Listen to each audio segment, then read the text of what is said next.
A landmark new study of dementia caregivers found that over 67% privately admitted to wishing that the caregiving situation would just end.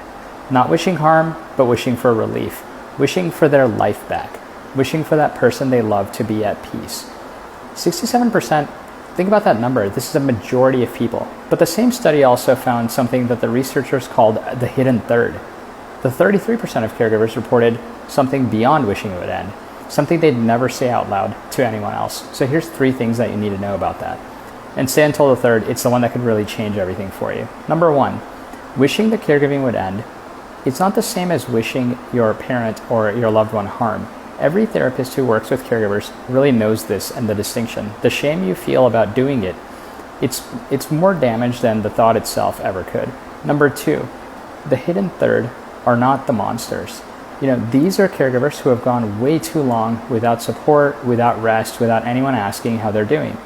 And I think desperation is not really a character flaw, but this is what happens when a person is left completely alone in a totally impossible situation.